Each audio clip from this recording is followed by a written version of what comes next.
I don't know what took me, but I decided to bid in a silent auction and I won this like incredible artwork. I had nowhere to put it. I couldn't carry it.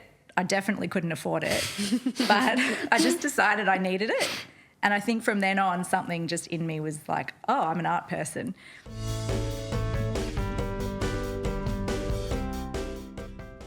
Hi, I'm George, the co-founder of Bluethumb. I'm joined by my colleague Amy. Welcome to the Art in My Home podcast.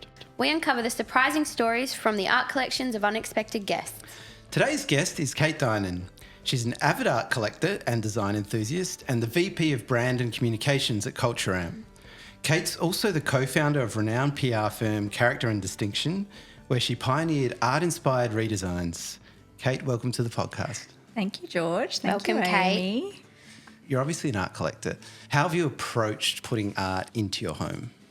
I still think it's funny to think of myself as an art collector because it sounds like a grown-up thing to be. Yeah. So how I started, I was really thinking back about when did I start loving art. And I think it was early 20s. I was working in a graduate role at BHP and they sold off their art collection in an auction. Yeah. And I don't know what took me, but I decided to bid in a silent auction and I won this like incredible artwork. I had nowhere to put it. I couldn't carry it. I definitely couldn't afford it. But I just decided I needed it. And I think from then on, something just in me was like, oh, I'm an art person. And so that was my first proper art purchase. I love that origin story. And I took it with me to London when I moved to London. Like I shipped it. Wow. You know, so kind of crazy. Yeah. And yeah, just from there, my love of art just grew and grew and grew. Interesting, because BHP, I know their offices, I think they had a proper curator and they put these big collections in and then maybe sell them and do another one. So, that was kind of your journey in. I think that was maybe a bit of a thing of the past for big corporations. I think some still do it, like I think Macquarie still do it. But BHP did have a really big curated art collection when they were at 600 Burke Street in Melbourne and then they sold it all off. And I don't believe that I don't know if they significantly reinvested, I'm not sure. But that was like a bit of an end of an era. Yeah. Did any colleagues go, what are you doing? Yeah, I think everyone was like, aren't you a graduate? How are you possibly? Like, I had no money, so it was just one of those things I just felt a compulsion to do. Wow, and it had been a piece that you'd like noticed in the building? Or? No. Cool. No. Love that. I make very quick decisions. So. Yeah. Clearly. And on like purchasing artworks on as well? Everything. Really? I'm an art collector now. That's great. Yeah, I love it. Can we talk about some of the art in your home, Kate? How have you infused your space with art and do you have any standout pieces or favourite pieces in your collection? Yes. So in terms of infusing the space, I don't start with there's a wall, I need to get something for it. I very much start with if there's a piece of art that I come across that I love and feel like I need to have, I buy it if I can. And then I find somewhere to put it. Sure. So I think that if you love it, it will work anywhere. So I've never really thought about what art do I need for that part of my house. It's more like what art moves me and therefore I'm going to love it and therefore it's going to work with all my other objects and furniture or, you know, like my stuff. Yeah, for sure. There's no like scheme or style of art. It's more just like whatever speaks to me. Yeah. In terms of pieces that I love, I think that the most sentimental pieces would be, so we've got two daughters. When my first daughter was born, Marlo, we bought a Bill Henson work, a small from the ballet series. Yeah, sure. The ballet series, which was before the opera series.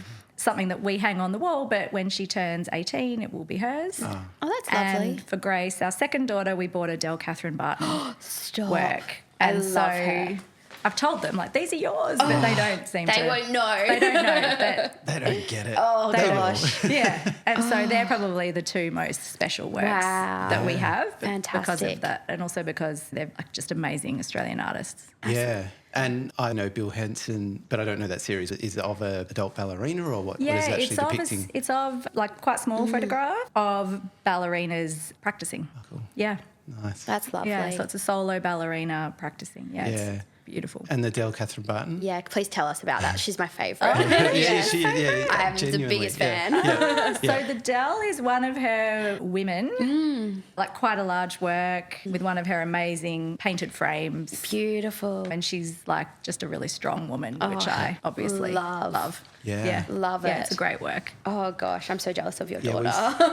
Whenever we do an art excursion, Amy always drags us to it. has to find some Kathryn Barton. We were a gallery down the street, had one. They had these racks you could pull out, and I like pulled open a rack and one was there, and I was like, Everyone's so- like, you okay? They are so impressive. So impressive. From afar, but Yeah. also Oh, from yeah. up close. Like from up close is just so They're much beautiful. detail. They're visceral works. Like, I just think she's an amazing I'd love artist. to know how long they take her to complete like one of those works, the meticulous kind of the dot work, and I love it. Oh, it's great. I'm really glad you started with two artists I definitely know. And you sent through some other super interesting artworks that you've got in your house. There's a couple I'd like to hear kind of the backstory on. So, yeah, I guess starting with Miranda Skocek. That was a present. Yeah. So Miranda, who I think is one of Australia's best artists, has become a really dear friend of mine in the last 10 years. We met at Melbourne Art Fair, or one of the art fairs 10, maybe even a bit more years ago. Yeah. And I just fell in love with Miranda. For anyone that knows her, loves her.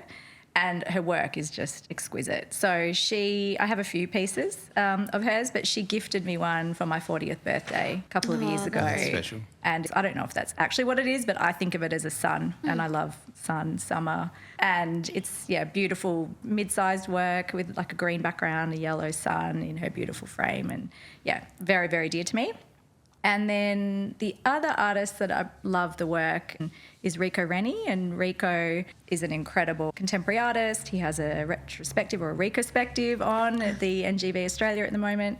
And I actually bid for one of his works in an auction, and I was the underbidder. And I think it was an auction for fire when we had the terrible bushfires. And so I ended up still making the donation because, just because I didn't get the artwork, I didn't want to not contribute to the fundraiser. But then from then on, I was like, I have to have one of his works. And so I reached out to him to see if he would do a commission, and he did. So we commissioned Rico to do a work for us, which was reminiscent of the one I missed out on at the auction. Sure. Yeah. And it's a very large scale sort of pattern. It reminds me a little bit of... Brad Holland. Yeah, it reminds me a little bit of Brad Holland. But tell me about this commission. So this was similar to the one you missed. Yeah, so I missed out on a much smaller version, but it was very similar in style. Yeah. And that's one of Rico's like iconic types of work. Yes. And I just adore everything about him. I just think he's a fantastic Australian that I want to support, and I want to have his work around. For sure. Yeah. And in the commissioning process, do you kind of go back and forth like colours-wise, what you're after, or are you like free reign, just something similar? I don't like to tell artists what to do. Sure. I'm like, I give them this is where it's going to go. These are the works of yours that I really like. Make something that you want to make. That's nice. Yeah. That's a blank canvas for them, really, isn't it? I mean, some people might want to be quite prescriptive about what they want. I prefer for the artist to make something that they want to make. Yeah. That's nice, actually. It's funny timing when you sent this through. There was an article yesterday, I believe, in The Age about Rico as Was well. there? Did you read that? No, I didn't. Yeah, I think it came out yesterday. Was it about his retrospective? Yeah, well, it was about his Rico. Retrospective. Yeah. But it was an interview with him, there in Fitzroy as well. And it's super interesting. He's Indigenous, but he's contemporary, and, he's saying he's trying to push art forward. And I don't want to paraphrase, but it was a really, really good read. It's certainly worth. He's amazing. At the opening of his show, he told the story about how his mum used to take him to the NGV like all the time when he was a kid, and that it was free. And how amazing is that? I think about like kids now, just to be able to go to the NGV and be surrounded by some of the most incredible artworks in the world. It's such a gift. Yeah. Absolutely. Yeah. Do you take your daughters to gallery openings and things like that, or Not to openings, because I actually want to have a good that's time. fun. That's quite fun. Yeah, very true. Let me rewind. but- Exhibitions. But we take them to most NGV. Yeah. Kids. The NGV does the most incredible kids programming, and so we usually take them whenever there's a new one of that. And whenever we travel, I drag them around museums and Immersion galleries, therapy. but not for too long. No. Yeah. Yeah, I know there's this line. I remember as a kid, you go to Europe and you go to the Louvre. It's amazing for about 40 minutes. Yeah. Totally. If you keep your kid there too long, they'll give up on art. No. In Europe, a lot of the galleries now have like laser protection, so that when you get too close to the art, like a shrill sound will go off. And like we had the kids at one of the museums in Zurich, and the things were just going off constantly. And I was like, we got to get out of here. That. Not kid friendly. I did a similar thing at an NGV opening, a year or two ago. I went to an opening for a new hang in the NGV, and it's like a Friday thing, and I came from work drinks and I was talking to my friend and I just put my glass on what I thought was a table. Someone came running over and it was a big sand sculpture. Oh my God. And you run an art business. Yeah, literally. Technically, runs a strong word. Yeah, anyway, that's last time I was invited along to one of them. Literally. George is on the hit list. Yeah. And you sent through a super interesting neon artwork by Chun Xiao Chu. How can I remain a punk when I have to answer a question? Yes.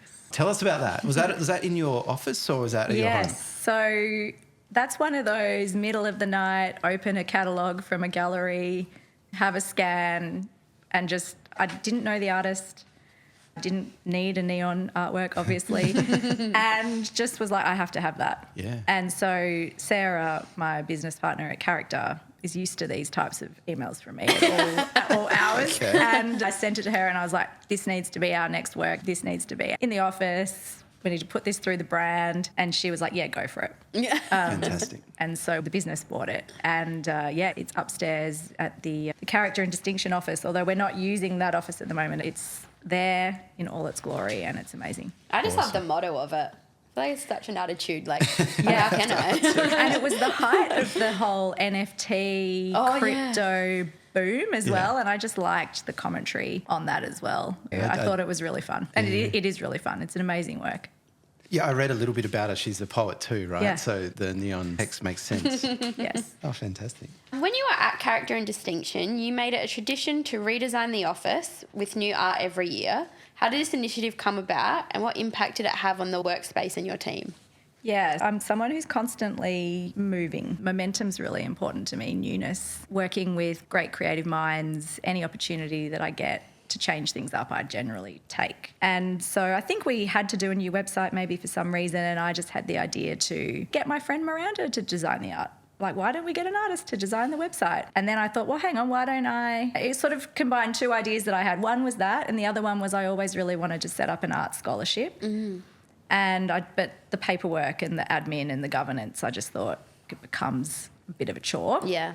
And so I guess, combined two thoughts, which is how do you acquire some work and support an artist, of course, and at the same time, how do you keep your brand really fresh? And so the idea was we'd acquire artwork every year and then we would completely redo the brand website. We had the windows at the front of the office, do client gifts, etc., all using the thread of that artwork. Wow. And so we did that, 3 or 4 times before I joined Culture Amp. But Sarah and Annie, who have been running Character, did do it with the neon work as well. So, it's a fun way to just keep a brand fresh and to support artists and to collect artwork. Yeah. Be kind of like win-win-win. Yeah.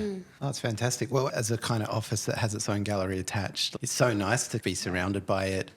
And, we get to rehang and new artwork comes in and so it's always changing, It's amazing. It's it fantastic. just makes your office feel more like a residential space. And I always wanted our office to be somewhere that the team felt at home and felt like a really nice hotel lobby kind of was the vibe. Yeah. Yeah. Someone else said recently in their office having new original art is a genuine spark for creativity. Said it was like, it really does just move people creatively when you're surrounded by interesting art. Yeah, I feel that way and I hope to work with people that feel that way as well. Yeah. Really provides like a change of scenery without also having to move places. It's a bit cheaper, really. So I think that's the justification for it there. Buy art for offices. And so you're currently at Culture Amp and your role is global brand and comms. Does art influence sort of storytelling or your brand identity in that work, do you think? I can't find a direct line between my particular passion for art and how the brand, shows up. Yeah. There's a lot of other people obviously involved in creating the brand at Culture Amp and I'm just one of them. But it definitely shapes who I am as a person, how I think about what we do as a brand, how I think about the way our brand interacts with other brands and how I think about the way we visually show up, like the attention to detail and the mastery of craft being something that's so important to me as a person and to our amazing creative director as well. So I think it probably more, it shapes who I am and how I think about marketing, how I think about brands, how I think about culture, definitely, like without question. Have you pitched them on doing what you did at No, I Character? haven't. I haven't. I should have. Could have bought The better budget art. would be bigger. Could have bought bigger artwork. Yeah. It'd be the new BHP collection, you know? I'll have to have a chat to Didier about that. Our CEO. Yeah. We've got a trade program too, Kate. Do ya? We'll We have a speak good after. deal for you. Kate, I really wanted to ask you about this Eleanor Louise Butt painting, which I find so fascinating. Could you tell me a bit about it? That's another one of those. I think I saw it on Instagram, and this must have been maybe like 2016, something Yeah, like sure. that. And it was in the Macquarie Art Prize, I think, from memory, and it won the prize. And another one of those saw it, reached out to her, and was like, I need to have that. Yeah. Because I love that work so much. And so, yeah, just another impulse buy really, but I think that her work is so strong. And if you've been to her in Melbourne, you know, the bar? Yes, Yeah. yes. If you remember the artwork that goes all the way along the top of the bar, that's Eleanor's work. Oh, okay. And so her work's evolved from that kind of geometric, like evolved quite a lot, but I still really, really love that work. And I also love her current work as well. She's fab. Because, yeah, I've definitely spent a lot of time up on that deck, right? Yeah, with the music room. I remember I thought it had colourful tiles all the way around the outside of the deck. It's kind of browns and yellow. Oh, no, it's not on the deck. Okay, right. It's funny because the Eleanor Louise Butt work is an abstract, I guess, so with grey and then some bits of black and yellow. And in a way, it actually is very similar to the Miranda Skocek work. If you kind of put them side by side, you know, it's like Yeah, they a big block of definitely- colour with two Yeah, they yellow definitely splotches. talk to each Yeah, other. I mean, I yeah. think there's something about anything that reminds me of the sun. Okay. Because I have another really small Eleanor work as well, which is just like a flat colour with a little yellow circle in the corner. So maybe there's a theme there which I hadn't actually picked up on. I'm actually going to get my first tattoo soon, and it's going to be a sun. Oh, Wow, So there you go. that's cool. Yeah. That is cool. Have you kind of delved deep into why you love the sun so much? I think it's just because I grew up in Perth, and then I moved to Melbourne, and I was like, And oh, there's no sun? there's Yeah. no. Yeah.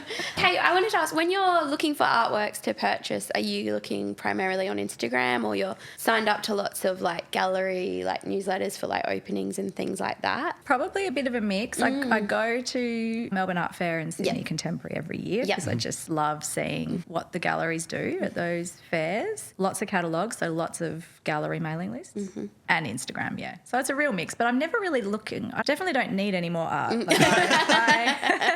Like, I don't have anywhere to put anything else. So I think it's going to have to be a bit of a one in, one out thing for me from now on, which will People hurt. say that. Yeah, You hear or a that. storage space, and that doesn't feel like a good, you know, because I buy art because I love it. I'm not investing. Yeah. I'm not thinking about the value. I'm just Yeah. thinking about what I want to live with in my space. Yeah, that's nice. Lucky, like salon hangs and gallery walls are kind of in at the Trendy, moment. very cool. 'Cause, You know, I was at someone's house, and he's a massive art collector, and he had art hanging on his ceiling. Cool. Yeah, that's so old cool. school. That's like Oh, really? medieval. Yeah, like Oh, you of know, course. yeah, Oh. they had Yeah, they'd yeah. always put art on the ceiling. But like a gallery wall hang on his That is ceiling. I was insane. like, okay, that's when you know you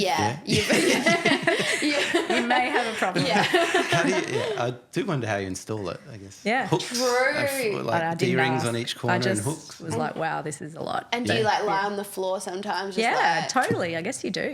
Yeah. Floor cushions. I and also, just- do you have, out of interest, any artworks in your bathrooms? Ooh. See, we always talk about art in bathrooms because it's such a I love art in bathrooms. So I would only put things that could obviously last in a bathroom. do well in a bathroom. No, I don't. Dual There you go. space. There you go. There you go. I suppose. I mean, so one of the questions I know you've got for me later is about what works I want to acquire. Yes. Yeah. Let's jump into it now. What do you want to buy? Well, there's an amazing artist named Ben Maisie. Have you seen his work? The name sounds familiar to me. So he's at Criteria Okay. in South Yarra, the most amazing furniture design showroom in the country that also has art shows. And he was in a really senior fashion role at Kenzo in Paris, and then he was Lucy Folke's creative director. And he's been making like artworks. He makes these beautiful lamps. He's made these beautiful tile works with really great phrases on them. And so I feel like one of those in a bathroom, which actually one of my friends bought and put in her bathroom, is epic. So I'd really like to get a Ben Maisie work. That's really high on my list, and I think it could work in the bathroom. And that solves your problem of So one there in, you one go. out as well. Maybe one more in. Yes.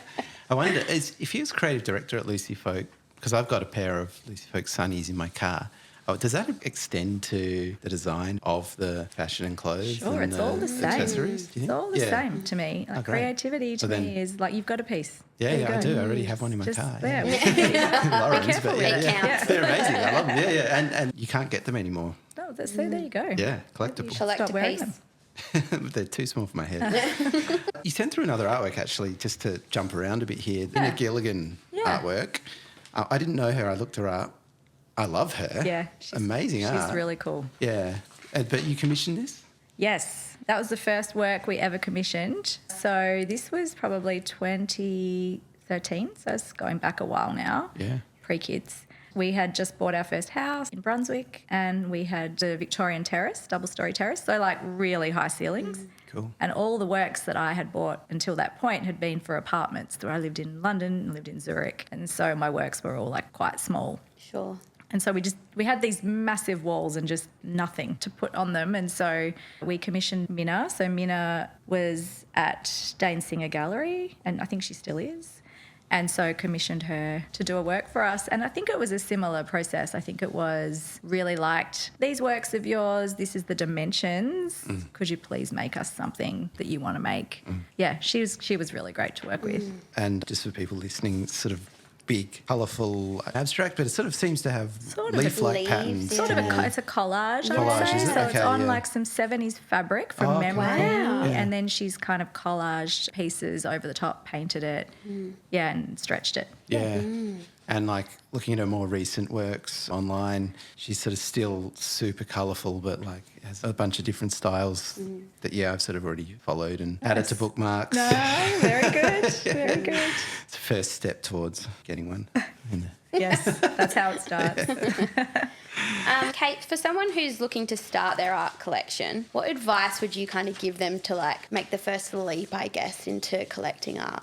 I think just get amongst it, really. Like start with the big shows or the affordable art fairs, or come into Bluethumb, go to a fair, go to a show, go to an opening at a gallery and hear the artist talk. I think once obviously the art is primarily what you're buying, but when you know the story and you can connect with what the artist was trying to say, or maybe the craft that they bring to their work, you just get such a richer association and appreciation. And so I would say just go and see as much art as you can to find out what you actually like, and don't buy something because of the name or because of the trend. Buy it because it evokes some sort of a response in you, would be my advice, because, you want to look at it every day and feel something. Like that's the point.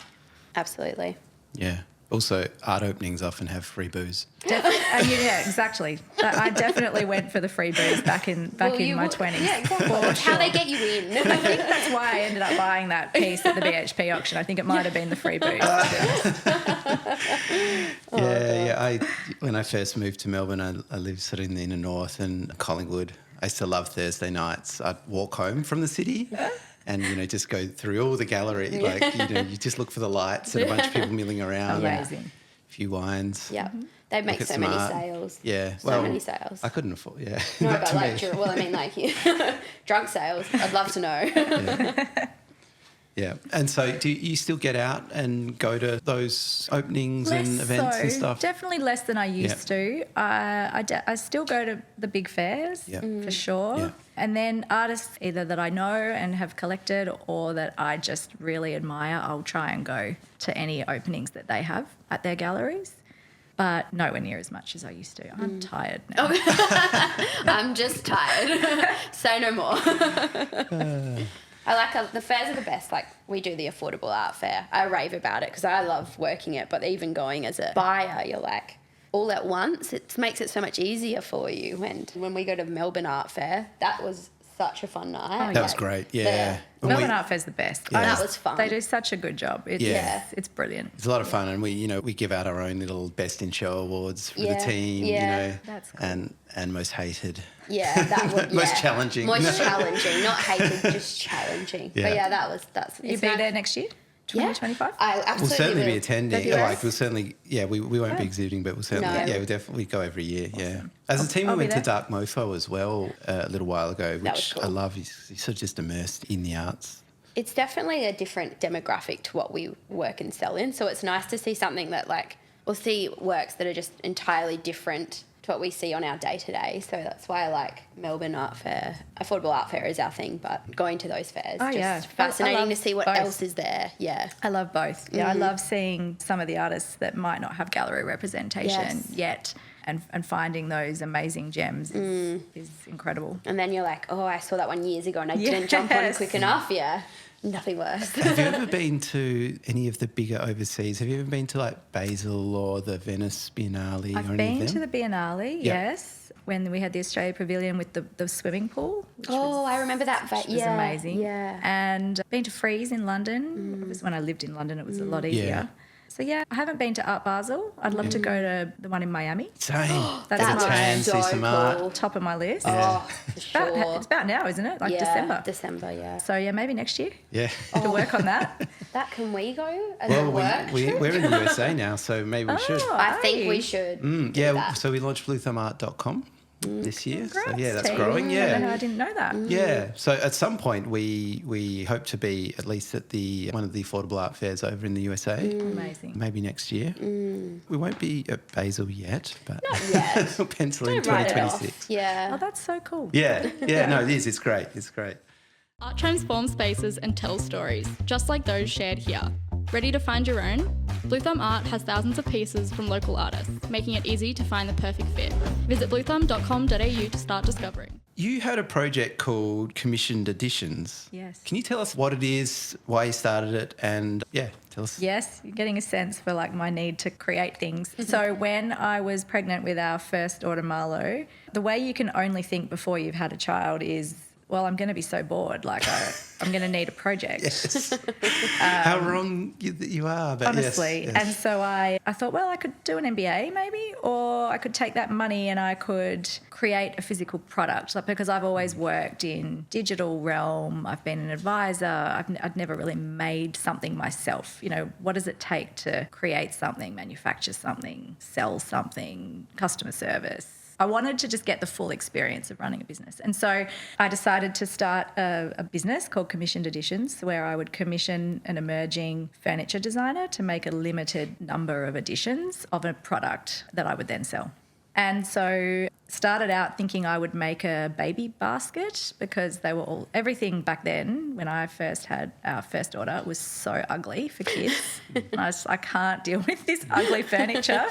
And so there's this thing called a Moses basket that that a baby sleeps in for the first sort of 3 months, and a stand. I wanted to make that. I was obsessed. I was like, I'm going to make the world's most beautiful Moses basket. And went so deep into the whole thing. And an amazing friend of mine, Simone Liamon, who's at the NGV now, helped me a lot in thinking about how to create it, how to find a designer, how to find a manufacturer. Anyway, I tried it. It was hideous. It didn't work at all. Oh, no. But from that, I turned that into a luggage rack, like a really beautiful brass and leather luggage rack with these amazing designers in Sydney, Alex and Evie. And so that was the first product. And then from there, I've sort of made one product every 2 years-ish since then. And they're sold at Criteria, the showroom that I mentioned before.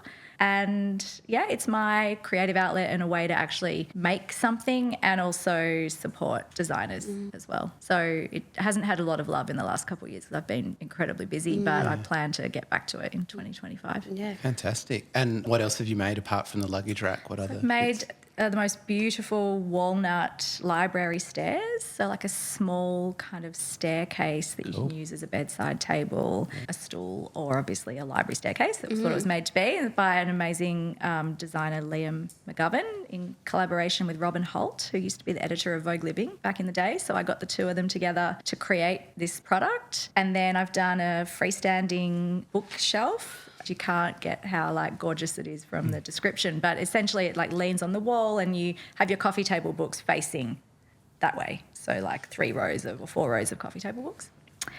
And then I've done a brass dining table. And then I've done some smaller things like a wooden pencil case with an artist or a designer from Adelaide. I'm probably forgetting something. But yeah. Did you get to Fantastic. keep one of each edition? Yes, of course. Yes, have one of everything in the house. Be rude not to. Yeah, absolutely.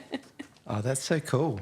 That feeling of, having something physical that you birthed, Yeah. created into the world totally. is, yeah. Yeah, and I just wanted to be a great advisor, you need to really understand. Yeah. And I thought I need to do this so that I can actually also advise in my day job and have empathy and understand what my clients experience. Yes, 100%. I advise some startups and companies, and the more I've been doing this, the less prescriptive and the less sure I am with my advice. I'm 12 or 13 years in, Totally.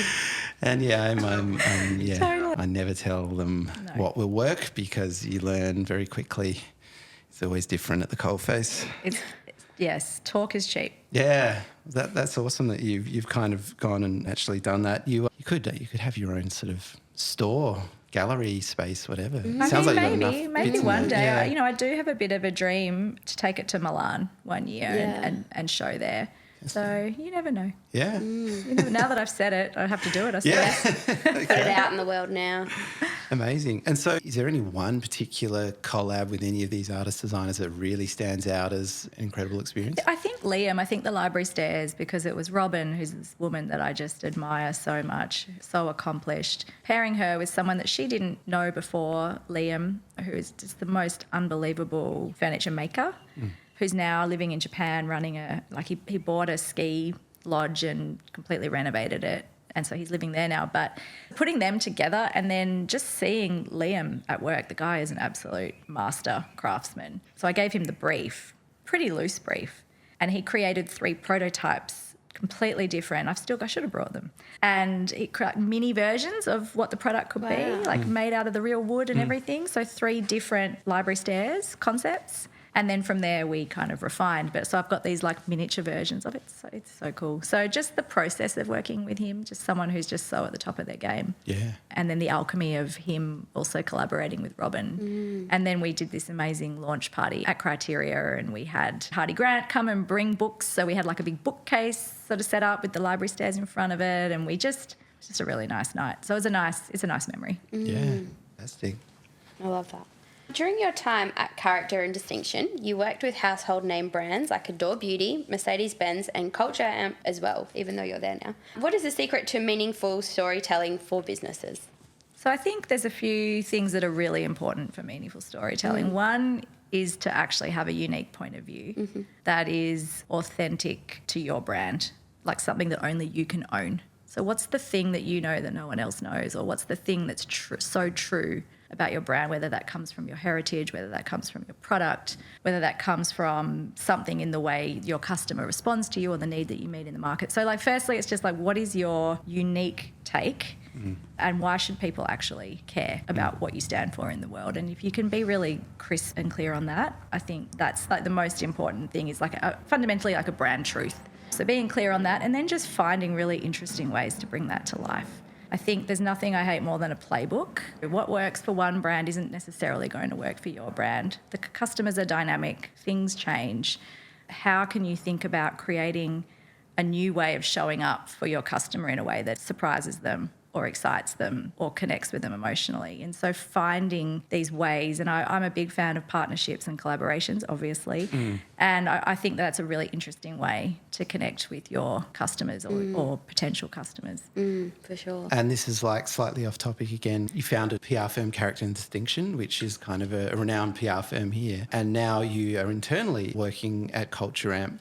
How was that shift to going from running the show and this is my agency to sort of being part of something that exists? What was that like? Well, I wanted the change. Sure. So Culture Amp had been a client for about 5 years, and I love the business, love the team, love what the company stands for. It had a great brand already when I joined, so I was really building from a place of strength. It's definitely a huge change, though, from, I wouldn't say I've made all the decisions at Character, because Sarah, most definitely is my partner in running that business. But I definitely was in charge of my own schedule. I didn't have this thing called an annual leave balance or, a boss and things like that. So it was a shift, but I wanted to do it because I like seeing things through. I like making things happen. I like creating, and advising is also wonderful, but I just felt that need to actually see the advice through to a finishing point and to impact. So that's why I did it. And yeah, there's pros and cons. But I sort of knew what I was trading away for what I was gaining, and I was happy with that. But I'm actually going back to character next year. I'm finishing up in my permanent role at Culture Amp at the end of the year and going back to the agency. And Culture Amp will become a client once again of mine. So we're going back. Basically, just changing business cards, doing the same thing.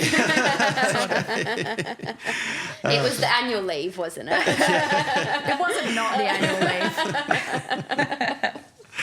Oh, fantastic. So does that mean you're already thinking about the next kind of redesign, brand design for character distinction, the next artist? I may have already got a list going, yes. Okay, you got a list? Yes, Okay, yes, yeah. but I haven't had a chance to run through it with the team yet. But yes, Okay. I would definitely like to do something next year for sure. Yeah, oh, fantastic. And I guess, yeah, speaking about working with artists on a more broad level, is there any artist, and they could be living or dead, that if you could, money's no object, get a commission done for your house, who would it be, Yes, and what would you such get done? an easy Is answer it? for Okay, me. good. James Turrell. Oh, yeah. So James Turrell does these most incredible sky spaces. There's one at the NGA in Canberra. If you haven't been, I think it's the best thing in Australia, personally. It's called Within Without, and it's just outside the NGA. Have you been, Amy? You're nodding like you've been. I went for a uni trip years ago. So cool. And so he creates these structures, like they're physical structures, where it's oriented around the sun. Okay, here's the sun again. And so you're in there and it's the shape, the colour, the light, the serenity, everything. They're exquisite. There's one at Mona too, outside, and there's also a Turrell work in the restaurant, one where you go, it's sort of a smaller one where you go and lie inside it. Anyway, I would get a James Turrell sky space in the backyard for sure, hands Absolutely. down. But that's going to set you back quite a bit of money. Yeah. So it's definitely a dream. Yeah. Okay. Oh, that's a good one. I have a Turrell poster in my bedroom that I look at all the time, and I'm just like, oh, so nice. I saw him an exhibition in Hong Kong. It was just a immersive room one, and the colours were just pink and purple, and I was like, absolute heaven. I'm so with you. Yeah. So in London, the Row, the fashion brand, has a beautiful Turrell work at the entrance to their store, which I always make sure whenever I'm in London to go and look at. But I did think I would probably never be able to afford one. I guess you never know. But I did think one day I want to go and see all of the publicly available works and go and actually visit them all. So that's a good, that's more achievable, I think. He has It's a great bucket list. Yeah. Doesn't he have as well? He's built some farm in the Texas. state. In Texas, Yeah. that's it. Yeah, he's built some large scale installation essentially. Is it open to the public? I have no idea. Or don't- if it's just him. I'm not sure. I don't think it is open to the public. Yeah, but he's just built this But it could be. insane. Art meets Yellowstone. Yes, pretty much. Yeah, that's exactly. Yep, spot on. Yeah, lots of cowboys. No, I'm not too sure. I just know that he's got this big estate that I think that's where he builds his large scale works. So yeah, very cool. He's amazing. Very cool. Fantastic. I've been to Mona a couple of times. I don't know if I've seen that. Anyway. There's actually maybe. 3 Turrell works in Mona now that I think about it. Yeah, so you got to get on that. Yeah. Then. Who Next knows? time you're there, you got to Yeah. make sure because it's so good. Love him. Amazing. Well, you sound like a very busy person, Kate, which, is great. You've done a million things so far. What's next? What's next for next year? Well, I've told you I'm going back to character, back to the agency. So that's a change. Yeah. Definitely want to create another commissioned editions work in 2025. And that's probably it. Honestly, that's probably enough. Just enjoying life, enjoying the pace of life, enjoying my kids, creating, some more work with finding another amazing furniture designer to work with, and probably slowing down just a tiny bit actually is the key for me. Okay. Yeah, not too much, but just a little bit. Still sounds pretty busy. Yeah. What you've just described. But yeah. Do you have any ideas about what it will be, the next commissioned edition? I haven't thought about it. I will probably start with something I need, honestly, because it makes sense, like something that I need for the house because then you get it and also you're making a product. So I'll think about that. We're actually buying a new house next year and selling our house at the moment. So that will be a project as well, actually, in and of itself. So I'll probably create something for the house and release it as an addition for the brand. Oh, that's exciting. That you just were saying you're running out of wall space. Well, There you go. problem sorted. Yeah. Oh, let's see. New house. New house. I know. Big change. That's exciting. Very Yeah. exciting. Fantastic. Awesome. Well, thank you so much for being Thanks, on, Kate. Kate. This was a Guys. great chat. Yeah, that was really fun. So good. Thank you for having me. If you love art and hearing collectors' stories, please share this episode with a friend. And don't forget to follow the show, rate and review to help make the pod more visible. We acknowledge the Aboriginal and Torres Strait Islander people as the traditional owners of the land we're recording on, and we pay respects to elders past, present and emerging.